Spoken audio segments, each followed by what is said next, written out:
Yahweh bless you. Tonight we're going to do a sharing on covenants, oaths, vows, and the blessing and the cursing.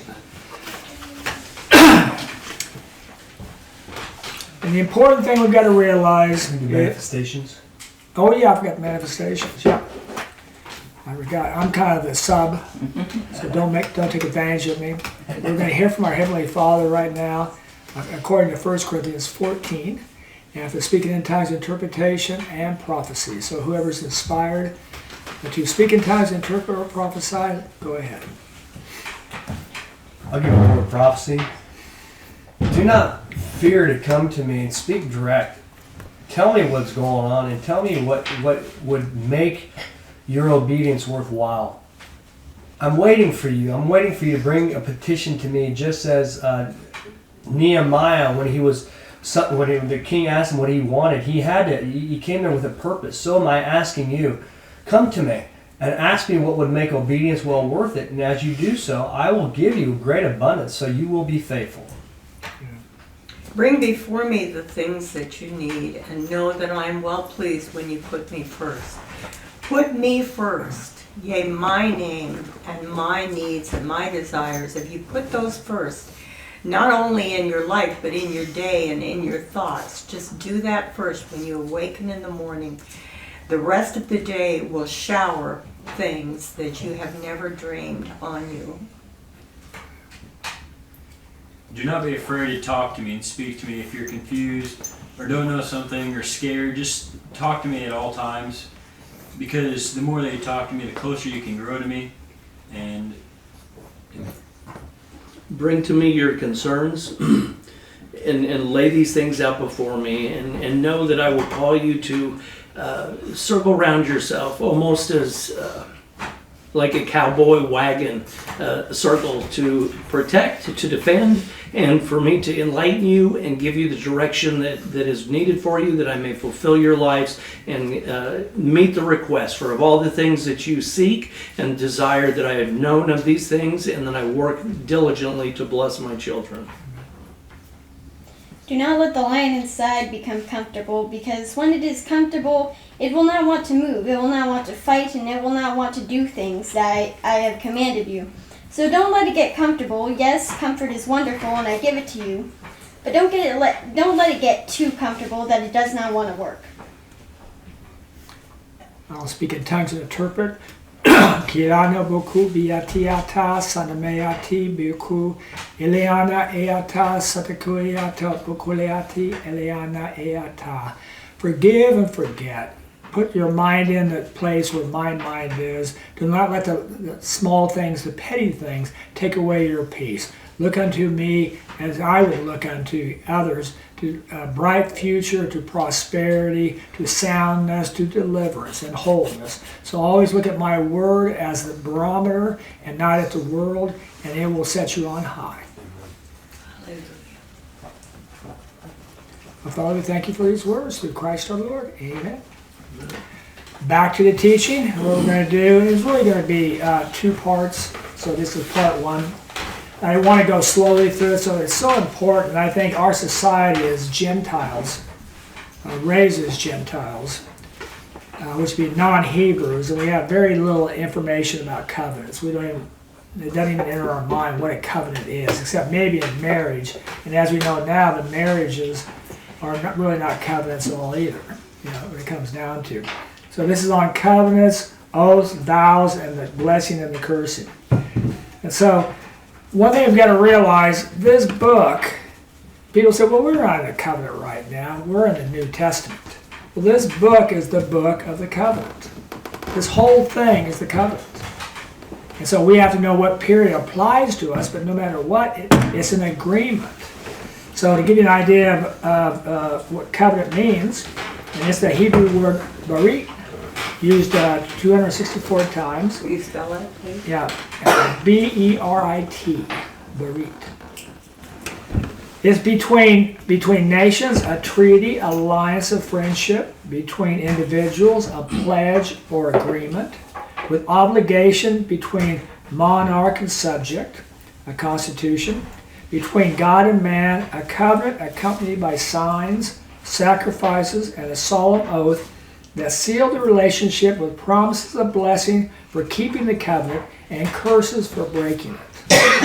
And so actually we should have that on marriage also. When it really comes down, when you're entering into a covenant of marriage, it should be, here's the blessing side and here's the cursing side when you break, if you break this covenant. And with us, with Yahweh, your word is so important. Christ said, do not swear. He says, say your yea is yea and your nay is nay. And it's too bad in our society that it's not that way. So Yahweh is a covenant God. So this book of the covenant, it's called the book of the covenant. In Exodus 24:7, 2 Kings 23:2, in verse 3, verse 21, 2 Chronicles 34, verse 30 and 31, those mostly all by Josiah, the book of the covenant. And so we got to relearn, especially for the younger generation, what a covenant is. And so there's papers right there, if you could hand those out. I've only got 5, I think. So to begin our learning, and this is, we're trying to do advanced teachings where people here have actually a foundation. The majority, I would say, the majority of pastors don't have a foundation. They have a foundation on theology, the study of Theos, which is done by seminary, but they have very little knowledge about this book. Tim was at a pastor's, or a church meeting of men, and what didn't they know about? Is it Elijah with the axe head? Yeah, and so here's grown men. Teaching the word. Oh, they're 50 to 70 Yeah, 50 to 70 years old, doing Bible study, and they never heard about Elijah with the head of the axe. And I thought, how sad that is. And obviously my parents had no idea of it. Your parents probably had no idea of it. And probably Sean's parents had no idea of it. So, because they've never read, when these folks too, they never read the book, ever. So how can you keep a covenant, the agreement, if you don't know what the agreement even says? You can't. You don't have a covenant. But we have to understand, and so many people say, well, we're not under a covenant. Well, let's just take a look at things, and to be able to look at this paper, which is reconciling apparently contradicting verses in order to receive Yahweh's truth. So we're going to look at blessing and cursings, and in Galatians it says we're not under the curse, and so we have to start looking at the whole word of what it has to say. And what we're going to do is just give you an example, not about covenant, but we're going to show you an example of how to look at the word when you have apparently contradicting verses. And so we begin with seeing God. So John 1:18 says, no one has seen God at any time. And 1 John 4:12 says, upon God hath no one at any time gazed. Okay. Well, now we have the contrary verses. And Yahweh appeared unto whom? Abram. Among the oaks of Mamre. Genesis 18:1. Yeah, that's Genesis 18:1. Genesis 32:30. So Jacob called the name of the place Peniel, for I saw Elohim face to face, and my soul was delivered. Well, then those got to be reconciled. Now you have to be able to say, well, I say one, well, you have to look at the whole picture to find where they both agree. So they have to be brought that. And as we see in Exodus 33:11, thus Yahweh used to speak unto Moses face to face as a man speaketh unto his friend. So when he read that thing about no man has seen God at any time, I said, yeah, but you have to know about these other verses. Yeah. Let's go about faith and works. Ephesians 2:8-9, and this is the church today. For by his favor have you been saved through means of faith, and this hath come to pass, not from you, of God the free gift, not from works, lest anyone should boast. Yeah, but then in James it says, what profit, my brethren, if one should be saying he hath faith but hath not works? Can his faith save him? So also faith that is not have not works is dead by itself. But one will say, thou hast faith, and I have works. Show me thy faith apart from thy works, and I unto thee will show by my works my faith. But thou art willing to learn, O empty man, that faith apart from works is idle. And then at the end, you see that by works a man is declared righteous and not by faith alone. Well, what's going on here? Yeah. So Ephesians is saying this, and no works. And what this comes down many times, what I'm getting to, as we're going to see probably in part 2, that today and people in the church age are saying they're not accountable for anything. There is no covenant. Yeah. You know, I am not obligated, since I have been saved, I am not obligated to do anything in this book. And I'm going to heaven. And that's really the mindset. It just automatically, I said Jesus is my Lord, and that's it, I'm done. Well, that's not what the word says. What I used to say. Yeah. Works of the law, okay. Here's Galatians 2:16, knowing that a man is not justified by the works of the law, but by faith in Jesus Christ. Even we have believed in Christ Jesus, that we might be justified by faith in Christ and not by the works of the law, for by the works of the law no flesh shall be justified. Okay, in consideration, and in contrast, 1 Corinthians 6:9, or know ye not that wrongdoers shall not inherit God's kingdom? Be not deceiving yourselves, neither fornicators, nor idolaters, nor adulterers, nor effeminates, nor sodomites shall inherit Yahweh's kingdom. And so we go right down through here. And then in Revelations 20:12, and I saw the dead, the great and the small, standing before the throne, and the book was opened, and another book was opened, which is the book of life. And the dead were judged out of the things written in the books according to their works. Okay, but it's talking about here, for by the works of the law no flesh shall be justified. So I have to be bringing in to say, is there, very simply is, can a person become a Christian who refuses to love Yahweh with all his heart, mind, soul, and strength? Or who refuses to obey what he's commanded to do? Or who refuses to have Christ as his Savior? Can he be saved? No. Well, then all those things are works. And so we have to understand that in perspective. Can you be saved by your good works and rejecting Christ? No. Can you receive Spirit, Holy Spirit, by your good works and rejecting Christ? No. Okay, so you have to say, okay, well, how is this connecting? So I know the only way I can receive Spirit, Holy Spirit, is to make Christ my master, which means I'm his what? Servant. So I'm going, when I'm entering into a covenant relationship, I am entering in as a what? Servant. To serve. And can I be saved with refusing to serve? No, but that's works. I'm going to have to do that, so I have to understand these things to be able to say, okay, yes, I know it says this, but this also must be taken into consideration. Here's another one, Romans 3:10. And nobody can be saved, and so the whole thing now is nobody can be saved, nobody could ever be saved. No matter what you do, it's not good enough, period. So everybody's saved. Yeah. And so even as written, Romans 3:10, even as written, there is none righteous, not even one. Was that true? No, because you have contrary verses. It's righteous Lot. Yeah, well here is, Genesis 6:9. These are the generations of Noah. Noah was a righteous man, blameless in his generation. Here is Luke 1:5-6. And it came to pass in the days of Herod, king of Judea, there was a certain priest by name Zechariah of the daily course of Abib, and that he had a wife of the daughters of Aharon, and her name was Elizabeth. Now they were both what? Righteous before God. Here's Joseph, Matthew 1:19. However, Joseph, her husband, being righteous and yet unwilling to expose her, intended privately to divorce her. These were righteous individuals. Why? Because they were keeping the covenant. So we must understand keeping the covenant, which is to love Yahweh with all our heart, mind, soul, and strength, and to love our neighbor as ourselves, has not gone away in any form whatsoever. But we know the Levitical law has gone away. And we'll kind of stop. Well, here's just shows you. So people can pull a verse. I got you with you guys.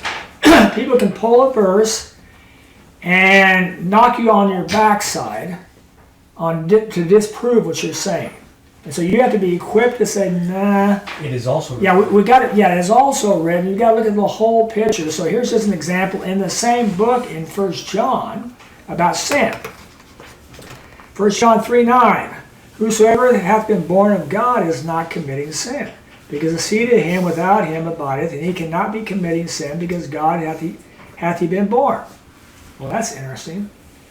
We know that whosoever hath been born of God is not committing sin. Nay, he that hath been born of God, he keepeth him, and the wicked one does not touch him. 1 John 5:18. But contrary, the same book, 1 John 1:18, if we say sin we have none, we are deceiving ourselves, and the truth is not in us. Well, that's in the same book. So these all have to be, what is the message coming? When I take this and I take this, then it must mean this. So here's one part and here's another part. I don't say, I'm taking this one and throwing this away, or I'm taking this one and taking... No, I bring them all together to look at the total picture. The bottom one, read the bottom one. Yeah, that's judging. Yeah, and you've heard this many times. So people will say that to Elijah or anybody else. You'll say, here's what Yahweh says, and they'll say, Yahweh says, don't do that. And they'll say, judge not unless you be judged. I mean, Julie Mahaney would always do that. I did that. Yeah. I did. And you're like, 1 Corinthians 6 says, oh, know you not that the saints shall judge the world? And we have a whole chapter on judging. You have to judge. Yeah. But in its context, you got to realize, no. Galatians 6:1 is judging. Yeah, what context was this talking about? So you have to look at. So that's in relationship to, we're getting into blessing and cursing, the covenant. And so,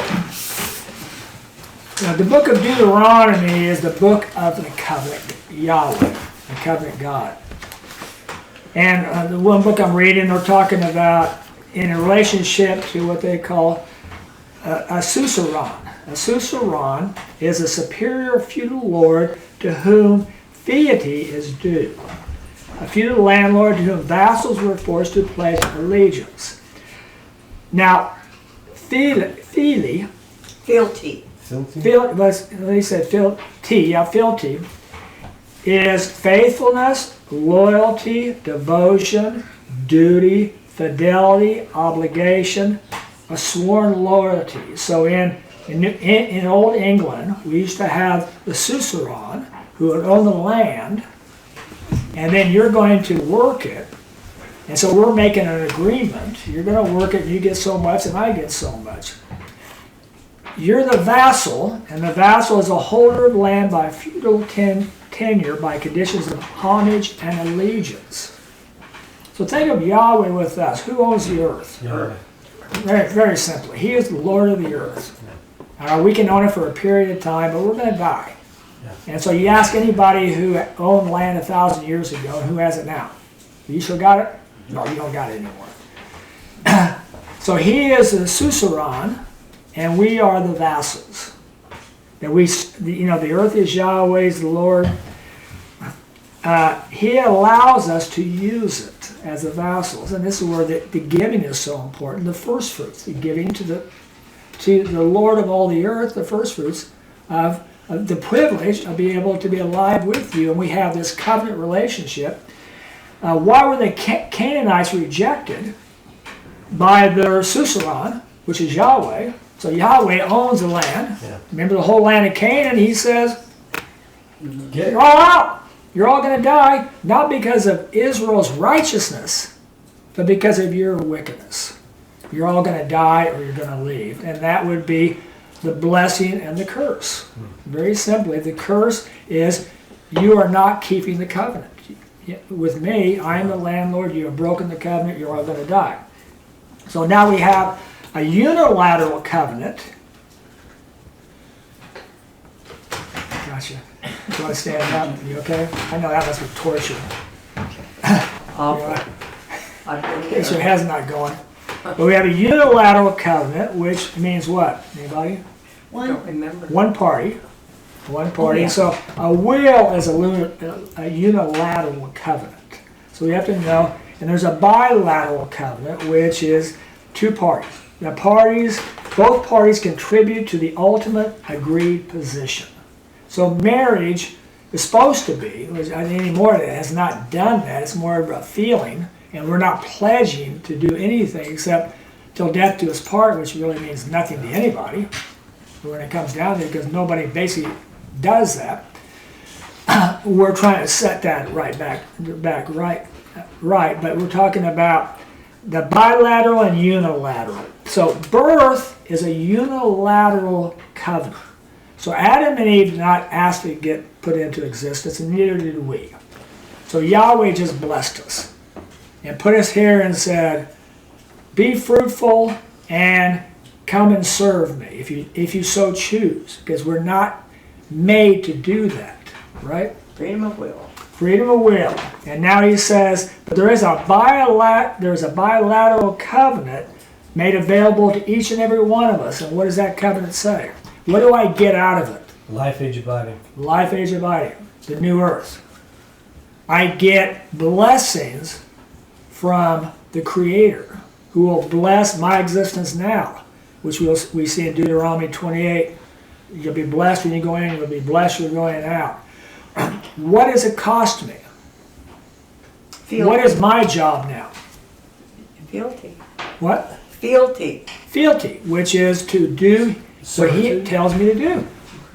You know, to obey his commandments. Very simply, obey my commandments, and you get all this. You disobey my commandments and my sworn loyalty, you depart from my allegiance.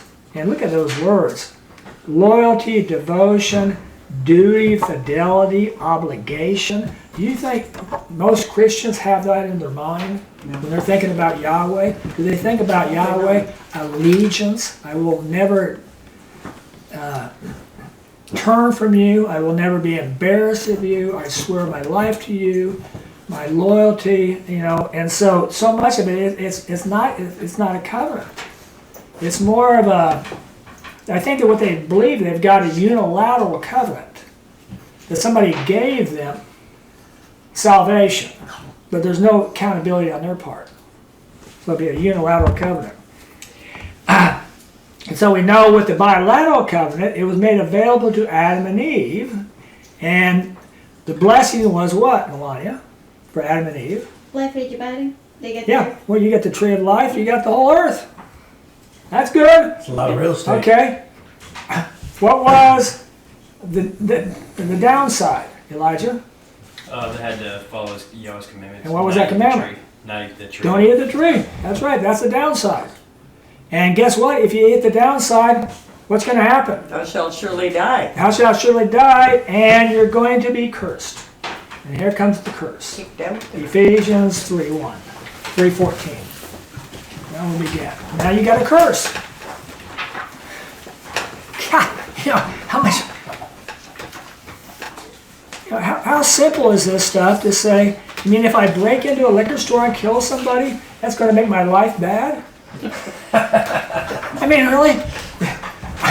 I'm going to steal a car and I'm going to be blessed? Or somebody's just going to say, oh, that's all right. I mean, my life's going to get worse instead of better? So, the look at the curse. It starts off with the serpent, 3:14 and 15. You want to read that, Wendy? Yeah. I'm sorry. 3:14. For this cause I bow my knees unto the Father. No. Ephesians, 3:14, chapter 3, said three. Genesis. You said Ephesians. You said Ephesians. Oh, I'm sorry. Did I say Ephesians? Yeah, you did. I was wondering Yeah, about like that. going, I wonder, she's I know, right. and he was at the front. Right. 3:14. I'm going to have to check on this recording to see if you guys have mixed What book? Genesis. Genesis 3:15. I'll read it. Okay. We all know about it. Then said Yahweh Elohim unto the serpent, because thou hast done this, what accursed art thou above every tame beast, above every wild beast of the field. On thy belly shalt thou go, and dust shalt thou eat all the days of thy life. You know, it really shows me, potentially, the serpent had a choice. Maybe to be blessed. Wow. You know, you think about that, because obviously he's cursed now. Wow. And it's a curse of all curse. I never thought about that.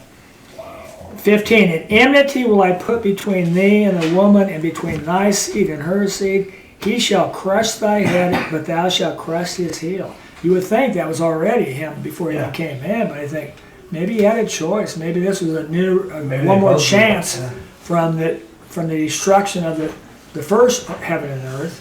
And he comes around and all of a sudden, but Wow.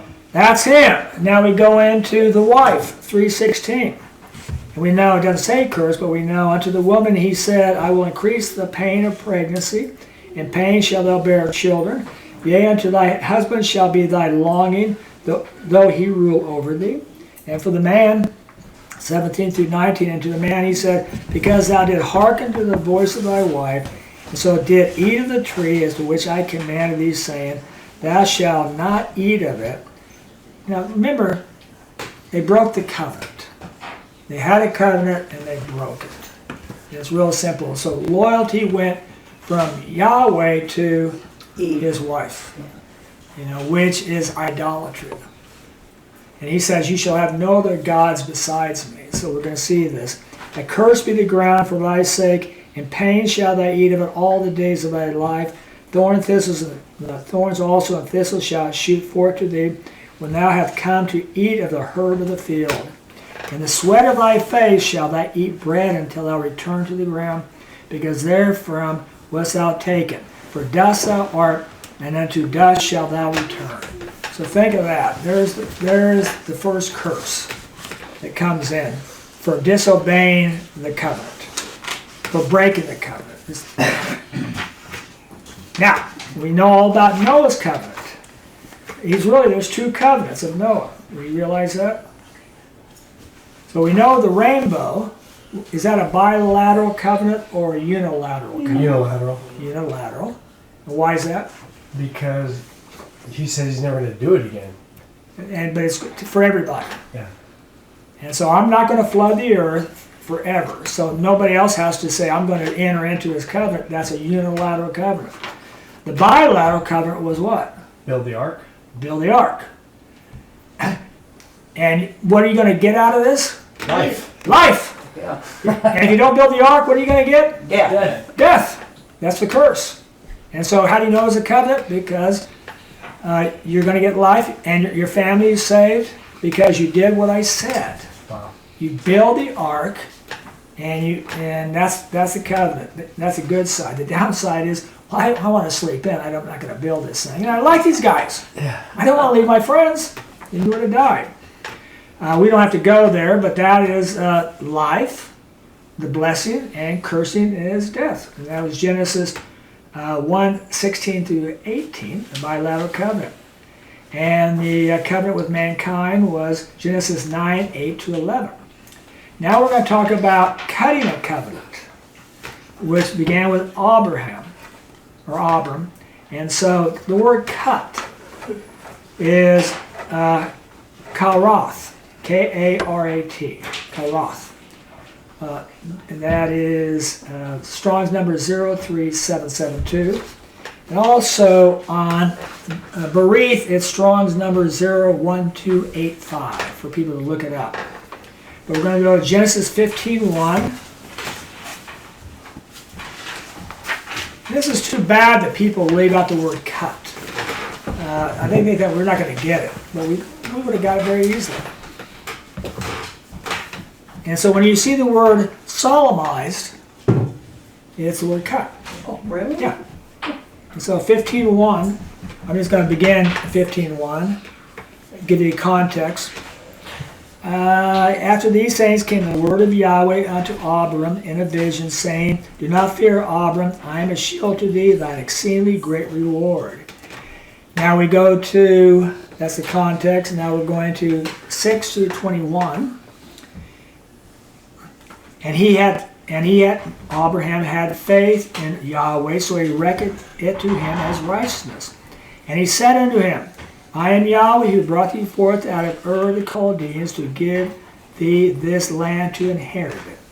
And when somebody read 8 to, let me see here. 20, right? Yeah, I'll go ahead and stop you. Yeah, 8 to 21.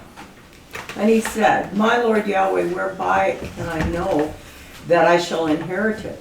And he said unto him, take for me a heifer 3 years old, and a she-goat 3 years old, and a ram 3 years old, and a turtle dove, and a young pigeon. So he took from all these, and divided them in the midst, and placed each piece over against its fellow.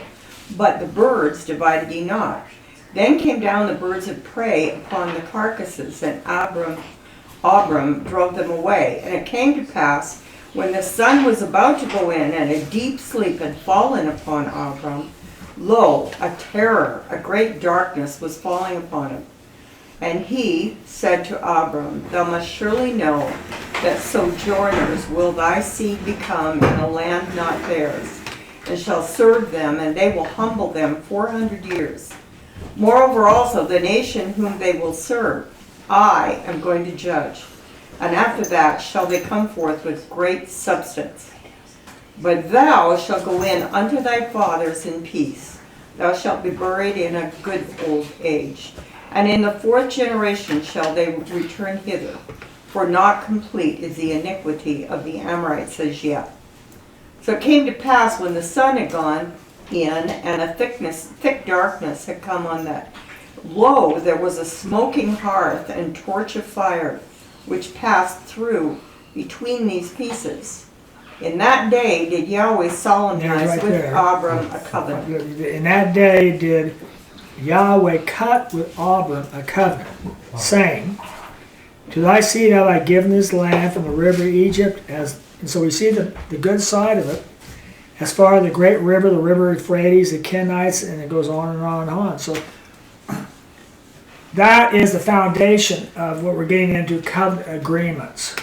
And we're going to find out later the requirements, what's on your part. So a covenant is, we're going to get this, and I'm going to give you this. It's a bilateral covenant.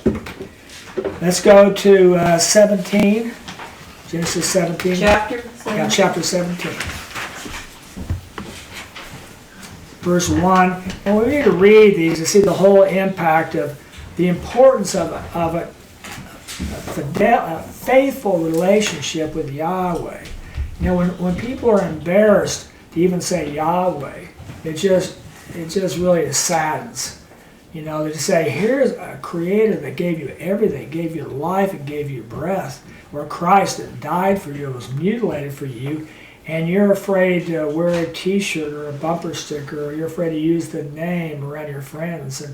And I thought, oh, how sad that is for them to see the fidelity is so limited that they will abandon you for any particular pleasure at any particular time, job-wise or anything else. There's very little, there is no covenant is really what it comes down to. It appears to be there's no covenant. We're going to see the covenantal sign of circumcision. Abram becomes Abraham, and Sarai, Sarah. And so we're going to see this, and it came to pass that when Abram was 99 years old, Yahweh appeared unto Abram and said unto him, I am El Shaddai, walk thou before me and come thou blameless, that I may, now this is a requirement. What's that say?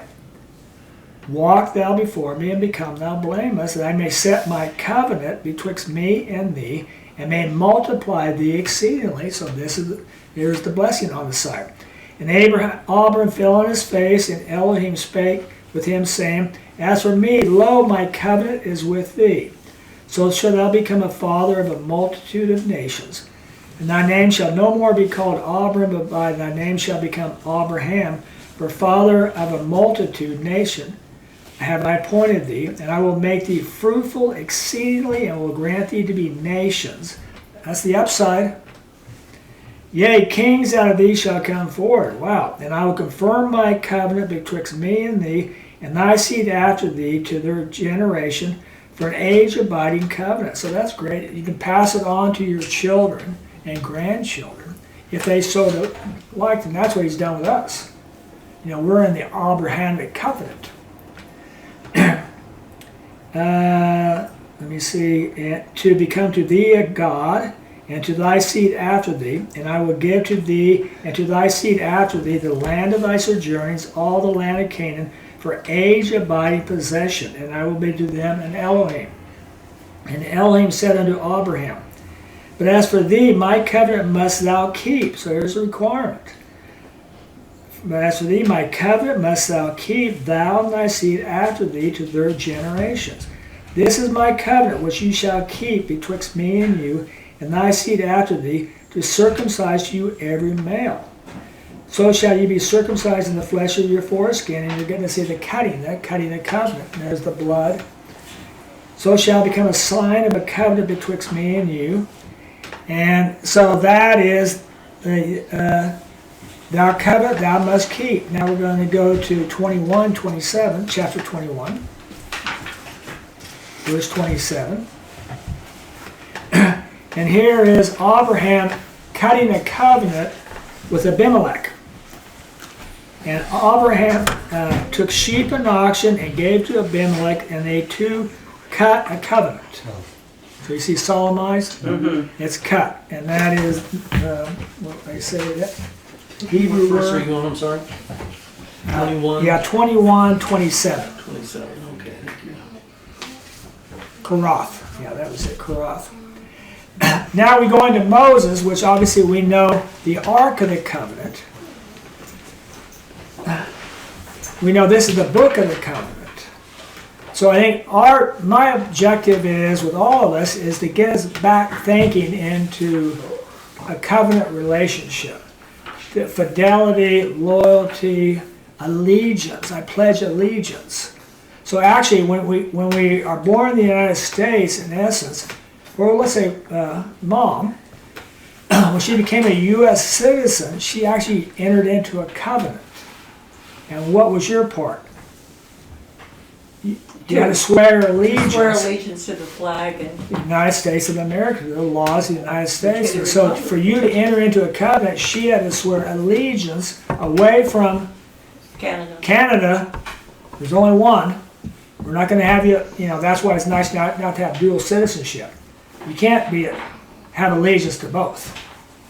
But you're going to give up your old country to get this country, and what do you get out of it? You get the rights of a citizen of the United States.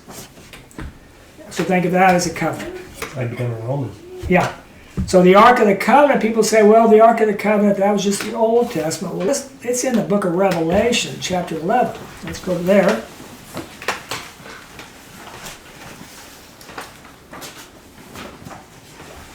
And let's think about the book of Revelation. Do you see the blessing in the book of Revelation and the cursing? For the people who are going to not get the mark of the beast, Blessing. yeah, they're going to get a blessing. For the people who are going to get the mark of the beast, what are they going to get? Curse. They're going to get the curse. So it's applying to the end of the book. 11, verse 15 and 19. And the seventh messenger sounded, and there came to be a loud voice in heaven saying, the kingdom of the world hath become the kingdom of our Lord and of his Christ, and he shall reign of the age of ages. And the 24 elders before Yahweh do sit upon their thrones, fell down upon their faces, and render homage unto Yahweh, saying, we give thanks unto thee. Yeah, look at the reverence, I mean, if Christ came into this room, if you would not hit the ground, your face to the ground, you're not where you're supposed to be with all of us. And kiss his feet. I mean, we should be kissing his feet. Otherwise, our heart's not in the right place. Look at these 24 elders who are with Yahweh for eternity, probably. We give thanks unto thee, O Yahweh, Elohim of hosts, who is and who was before thou hast taken thy great power and hast become king. And the nations were angered, and thine anger came in a fit time of the dead, to be vindicated, and to give the reward unto thy servants the prophets. There's the blessing. And unto thy servants, saints, and unto them who revere thy name. Here's the blessing. The small and the great, and to do what? He spoiled them who were despoiling the earth. And the sanctuary of Yahweh, which is in heaven, was opened, and the ark of the what? His Covenant. covenant. Of his covenant is his sanctuary appeared. And there can be lightning and voices and thunderings and an earthquake and great hail. So you've got, okay, look at that. You might want to know where the ark of the covenant is. Here it is. Last time, it appears to be right there. So now we go to Exodus, back to Moses, the Ark of the Covenant, chapter 19. remember this will be 2 parts. I'll try to in about 10 or 15 minutes. Because we could read just the highlights, but I think we need to go back and read to get us into a covenant mindset. I am agreeing to this, and I think when people are asked about, do you want to be saved? Do you want to do this? You have to say, in order to do that, here's your agreement. Here's what you're going to agree to. And there's actually in the New Testament 1,000 rules in the epistles. Put off the old man. Put on the new man. Put away lying. Stop fornication. Don't be drunk. We know that. I got a person who listed, I didn't count them all. They said 1,000, so here's all the verses. There's rules. There's rules. Are you willing to do this? That's what you're saying. You're not going to do these things. You're not going to do these things, but you are going to do these things. You're going to let no putrid discourse proceed out of your mouth, but that which is good to the use of edifying. Are you going to agree to that? No, I'm not going to agree to that. How about you shall not fornicate? Well, I'm not going to agree with that either. But I want to go to heaven. So I'm just going to make Jesus my Lord and keep fornicating. So, that's the salvation tense that we have many times today is, and come on up. And they never lay out, here's the covenant. Here's what you're required to do, and here's what you're going to get. All right, here's what you receive, but here's what you're required to do. Are you willing to do that? Are you going to fail at different times? Oh, absolutely. We're all going to sin. Then you say, I ask for forgiveness, and you get right back up there, and you put your faithfulness and your sworn. Now we go to 19, but that's what we need to get back to. And here's an example of it, 19:1 through 8. The arrival at Sinai, Israel invited to enter with covenant. And they called them the covenant people. Guess what? We are covenant people. We obey what Yahweh tells us, and we receive the blessings that Yahweh gives us. So what relationship do I have another abiding Christian? They're a covenant people. So we've all made an agreement with the same boss. Mm-hmm. The other people have not made it. They've actually maybe rejected it or never got offered it, but they're not part of this covenant. So, in the 3rd month, by the coming forth of the sons of Israel of the land of Egypt, on this day came they into the desert of Sinai. Then it was that they brake up out of Rephaim and came into the desert of Sinai and encamped in the desert. Yea, Israel encamped there before the mountain. And when Moses had gone up unto Elohim, then called Yahweh unto him out of the mountain, saying, Thus shalt thou say to the house of Jacob, and tell the sons of Israel, ye have seen what I did unto the Egyptians. Was that the curse? Yep. Yeah, he did. And obviously, Revelation really reflects a lot of that. And how I bear you upon wings of evil. Is that the blessing? Mm-hmm. Yes, that was. You were really separated. And brought you in unto myself. Think of that. What a privilege it is when you have a sovereign who, to us, we're like a mite, or no, we're not even a flea, or the smallest thing that could be on a grain of sand, and Yahweh wants to make a covenant with me individually. God, the privilege. 5, now therefore, if you will indeed hearken to my voice, that's the requirement, right? You will hearken unto my voice and keep my what? Covenant. My covenant. Then shall you be what? Mine. As a treasure beyond all the peoples, for mine is all the earth. God, why would I turn that down? And how do I get that? Obedience. Do what I say. Got it. I'm in. 100%. God, the creator of the universe? Whew. But ye shall be mine as a kingdom of priests and a holy nation. These are the words which thou shalt speak unto the sons of Israel. Then came Moses and called for the elders of the people and put before them all these words which Yahweh had commanded him. And all the people responded together and said, what? all that Yahweh hath spoken we will do. Are they entering into a covenant? Yes. We will do, and Moses took back the words of the people unto Yahweh. Like, I don't know if you had your intercom on, but I'll tell you what they told you.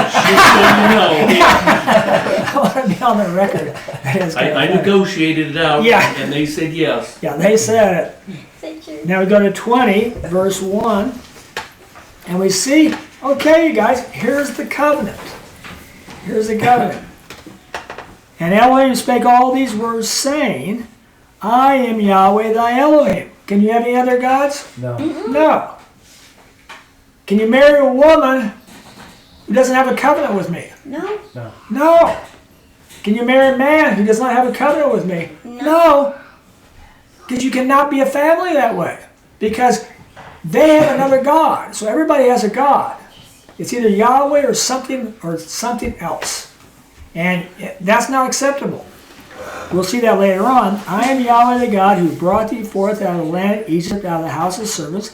Thou hast no other gods besides me. And so it's very simple. This is the perfect. It's the only one of the Ten Commandments. It's in the perfect state, which means you don't have any other gods. That's it.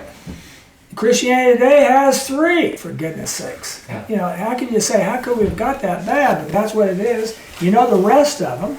So we're going to go to chapter 24 of Exodus 3 through 8. And so he goes up to the mountain. They say, we can't hear this. You're scared. You're scared. Us to death. He could have. I mean, Yahweh meant to say, don't mess with me. I mean, it really comes down to, I can imagine the loudest thunder crack and say, that's nothing.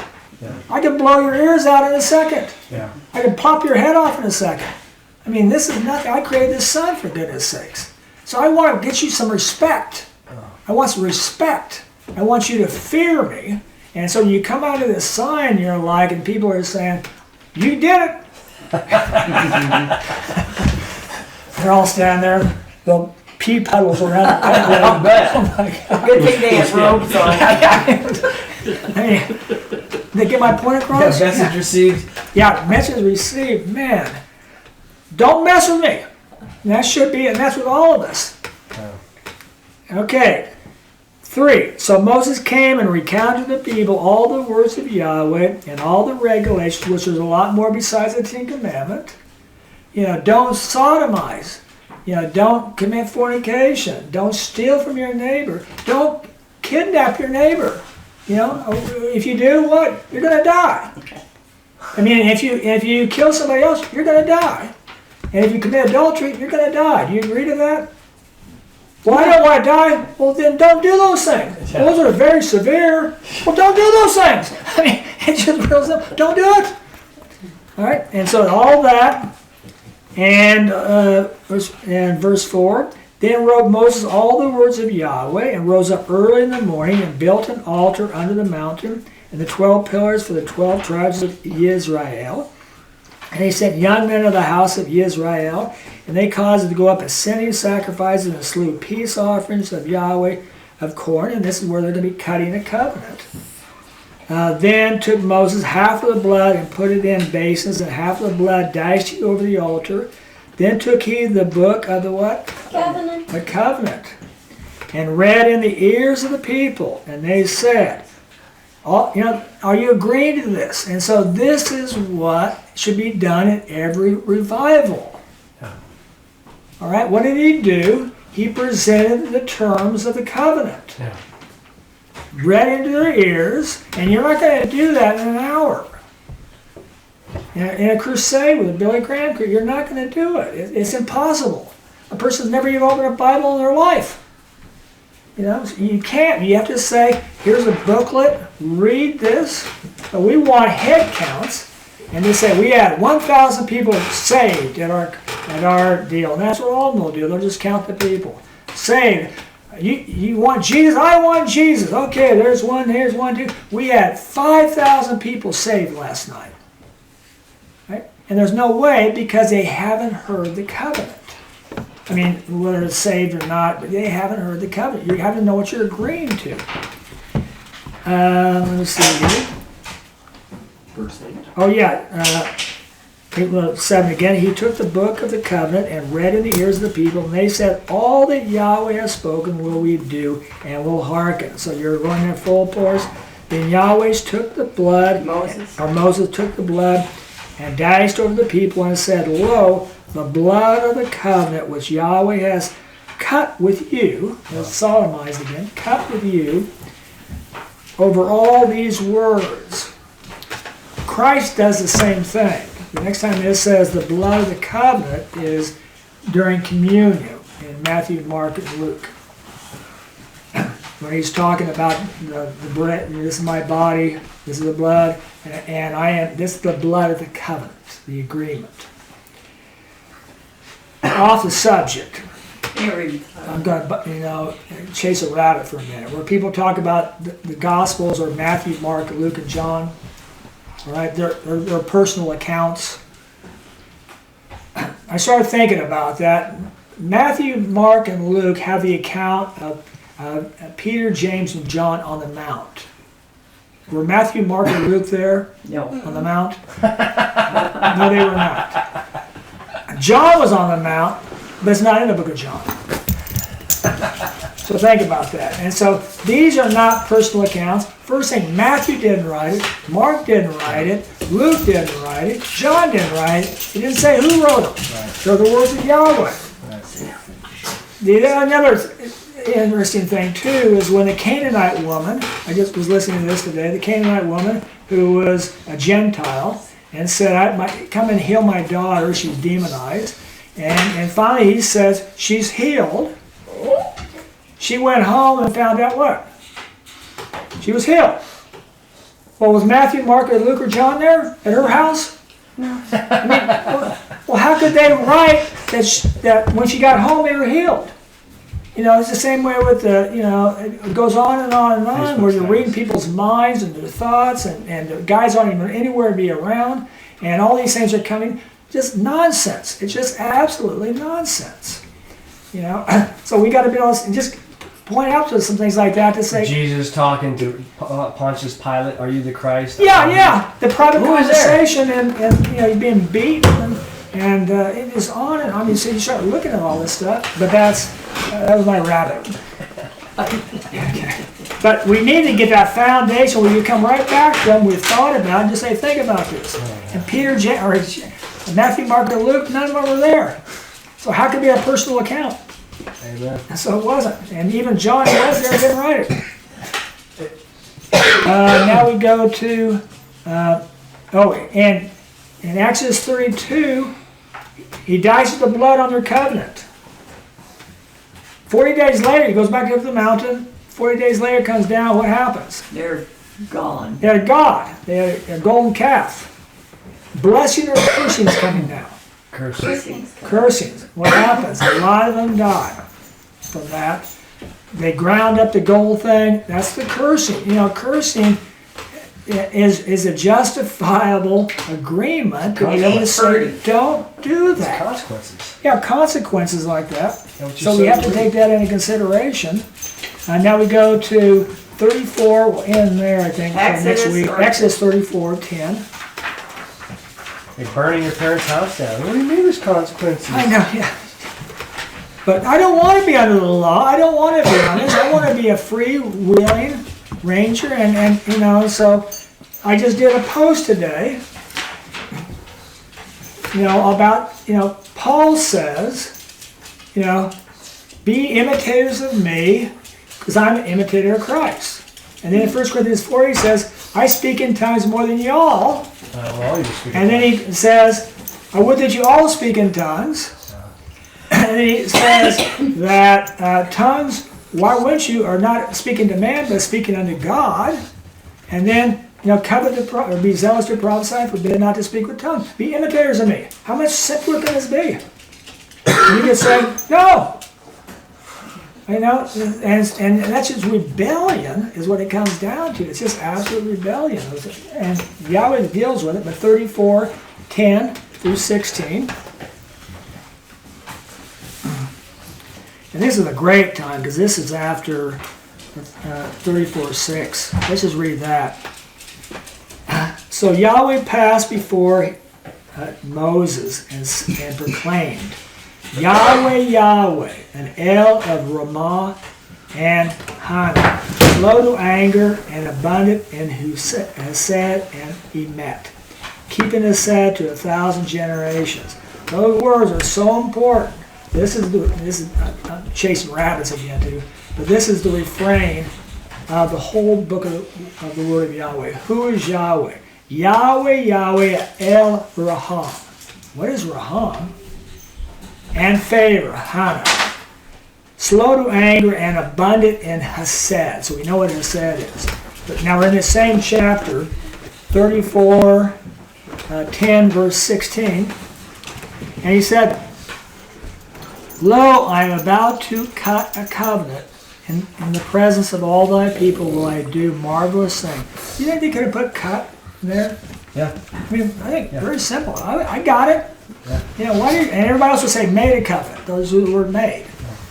You know, the King James, things like that too. I thought, well, come on, don't do that. Which have been created in any parts of the earth, nor among any of them. Let me start over again. This is great. Lo, let me see here. Lo, I'm about to solemnize a covenant in the presence of all thy people will I do marvelous, this is Yahweh, which have not been created in any part of the earth. Not among any of the nations shall all the people in whose midst thou art see the work of Yahweh, for a fearful thing it is which I am doing with thee. Take thou heed what I am commanding thee this day. Behold me driving out before thee the Amorites and the Canaanites and the Hittites and the Pezerites and the Hivites and the Jebusites. Take heed to thyself, lest thou cut a covenant with the inhabitants of the land. This is our problem. This is our pollution. This is what Melania taught about, bringing the demon home. Yeah. And so what happens is you cut a covenant with an unbeliever, and they're your best friend, or you marry that unbeliever, you have now breaking your covenant. Yeah. There's no way you can keep your covenant. And this is where we see in 1 Corinthians 7, where it talks about if you marry somebody, no, it's not if you marry, if you are a person who gets saved and your partner, your husband or wife, does not want it, it says if they want to remain with you, let them remain. You could save them. But if they want to leave, what happens? Let them go. Let them go. Because it's not compatible. You cannot be compatible with somebody who has not entered into a covenant with Yahweh. Lest thou solemnize a covenant with the inhabitants of the land whereunto thou art about to enter, lest you become a what? A snare in thy midst. And like Melania said, you think you can do this. You think you can have a demon in the closet and be like a magazine and just pull it out when you want to and then put it back. And I'm going to contain this demon.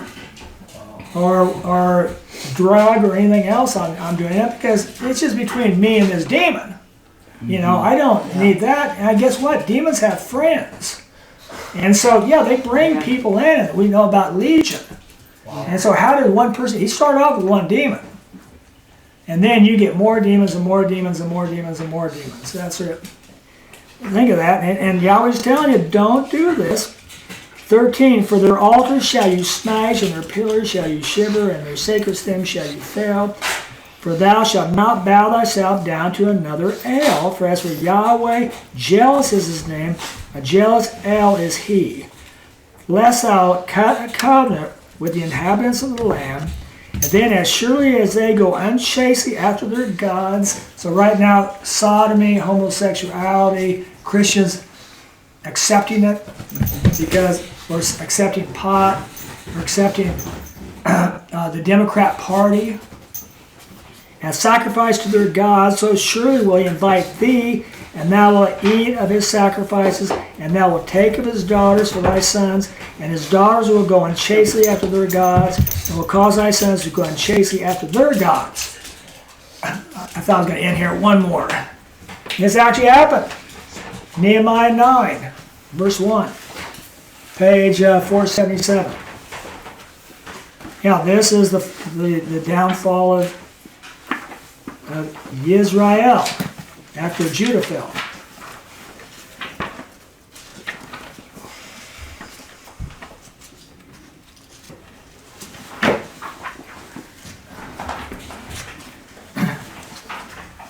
We'll just hit the kind of highlights. And 1 through 3, chapter 9, 1 through 3. And on the 24th day of this month were the sons of Israel gathered. Remember, Nehemiah is after Israel has fallen. They fell 150 years before Judah fell. And Judah then falls. Josiah was the last righteous king. And then they go into Babylonian captivity for 70 years. And now they've come back. So, like I was telling Mama, Judah was worse than the Canaanites that they ejected. So who is the God of the earth? Yahweh. Isaiah? Who's the God of the earth? Yahweh. Yahweh. And so did he kick out Israel and Judah of their land? Yes, he did. He let Nebuchadnezzar come and get it. An eviction notice. Yeah, eviction notice. You're out. All right. Well, we're your covenant people. Squatters. Yeah. No, the covenant you broke. The covenant is no longer in effect. Now, on the 24th day of this month, when the sons of Israel gathered together with fasting and with sackcloth, having earth upon them, and the seed of Israel separated himself from all the sons of who? Foreigners. And stood and made confession with their own sins and iniquity of their fathers.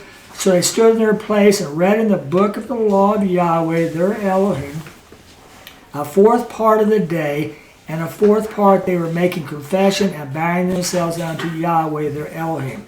Then stood up on the platform of the Levites, these guys, made without, let me see here. Let's see here, 1, 2, 3. Oh, let's go to 10, verse 10. Chapter 10, verse 10. Chapter 10. Yeah.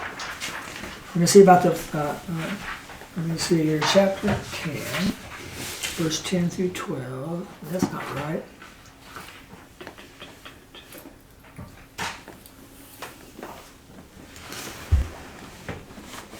Let me see, maybe it was 11.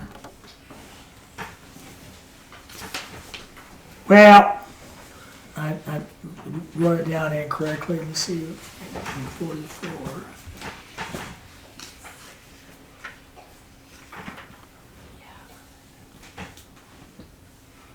Oh, okay. Wait a minute here. I was on Nehemiah. I was supposed to be on Ezra. Well, your page number was Ezra, then you said Nehemiah. Oh, did I? Yeah, I thought it was that. Okay, but it is. Ezra, what chapter? 9. Yeah, Ezra 9, 1 through 3. But my Nehemiah was lying under that. I'm sorry. Man, I'm off script. What verse? Chapter 9, God, verse 1. This is May. That's 2 mistakes in one night. I'm not going to make it for the rest of the month. Here we go. Now when these things were ended, the rulers drew near unto him, saying, the people of Israel and the priests and the Levites have not kept themselves separate from the people of the land, in the view of the abomination, either the Canaanites, the Hittites, the Perizzites, the Moabites, the Egyptians, and the Amorites. For they have taken of their daughters for themselves and for their sons, so that the holy seed have intermingled themselves among the peoples of the land, and the hand of the rulers and the deputies hath in their unfaithfulness been foremost. When I heard these things, I rent my garment and my robe and tore out of the hair of my head and my beard and sat stunned. You know, you've broken the covenant. You've been told not to do this. Yahweh specifically said, don't cut a covenant with him. If you marry somebody, did you make a covenant? Yes, you did. You made a covenant with that person. And so now we go to chapter 10, verse 10. Then arose Ezra the priest and said unto them, ye have acted unfaithfully and have married foreign women to add unto the guilt of Israel. Now therefore make confession unto Yahweh, Elohim your fathers, and do his pleasure, and separate yourselves from the people of the land and from the foreign women. You're going to divorce them. Very simple. You have to do that. Well, it says not to divorce. 18. Now there was found in the people the priests who had married foreign women. So the priests had married foreign women. The whole leaders, in verse 44, and all these different priests had taken foreign women and had begotten of them children. What an absolute mess, because why? You did not know the book of the covenant. Or you broke the book of the covenant. Yeah, you went right in. Well, if you don't read it, if you don't know Well, if you it, don't have it, it's not in your possession. As we're Yeah. going to see next time I do it, Josiah found it, the book of the law, and ripped his clothes, because we've all had that. Well, we've had a lifestyle before we got in the Word, and all of a sudden we open this book and say, "Yikes! I've done that. I've done that. I've done that. I've done that." Oh my God, that's Josiah, and he's looking around Jerusalem. You still got pagan gods from Solomon there. He's been there 350 years, and so we look around with Mary, and you look at the Mormon faith, I look at the Catholic faith, and all of a sudden it's very clear where they're not in covenant relationship with Yahweh. They actually have intermingled with the foreigners, and so we'll stop there, and so I'll give a prophecy, and we'll give part 2 some other time. Lord Father, we thank you for these words, for these people, through Christ our Lord. Be bold and courageous, because you are victors. I have made you victors because you are my children, my sons and my daughter, whom I have set up on high through my Son, Mashiach Yahushua. So as you obey him, you will empower yourself to be well-pleasing in my sight, and I will empower you through Ruach HaKodesh in order that you may bring past the miraculous to set people captive from darkness and put them into the light. Amen. Amen. See you later. Tim, Bye-bye. can you Thank move you. to